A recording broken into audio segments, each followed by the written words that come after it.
శ్రీకాకుళం జిల్లా హెచ్ఎర్ల ఎమ్మెల్యే ఈశ్వరరావుపై జిల్లా ప్రభుత్వ వైద్యాధికారి మీనాక్షి, శ్రీకాకుళం డీఎస్పీ ప్రశంసలు కురిపించారు. జిల్లాలో రక్త నిల్వల కొరత ఉన్న సమయంలో మెగా రక్తదాన శిబిరాలు ఏర్పాటు చేయడంపై వారు ఆనందం వ్యక్తం చేశారు.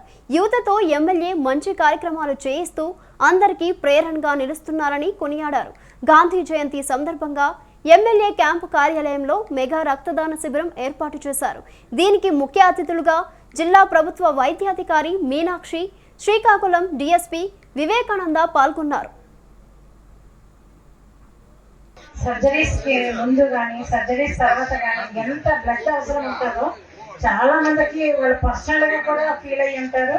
అలాగే మనకు ప్రతి ఒక్కరి ఫీలింగ్ మెడికల్ హెల్త్ డిపార్ట్మెంట్ తెలుస్తారు ఇంత బ్లడ్ అవసరం ఉంటుంది అని. సో ముందు ఆ బ్లడ్ కోసం ఎంత కష్టపడాలి అనేది కూడా మాకు తెలుసు. ఇక్కడ రెడ్ క్రాస్ అవని, ఇతర బ్లడ్ బ్యాంక్స్ అవని, మన గవర్నమెంట్ సైడ్ ఉన్న బ్లడ్ బ్యాంక్స్ అవనండి, అందరూ కూడా చాలా కష్టపడతారు బ్లడ్ కావాలి అనేది. కానీ ఇలా పెద్ద పెద్ద నాయకులు తలుచుకుంటే ఇంకా అది చాలా చక్కగా జరుగుతుంది ఆ కార్యక్రమం. దీనికి ఈరోజు ఇదే ఉదాహరణ.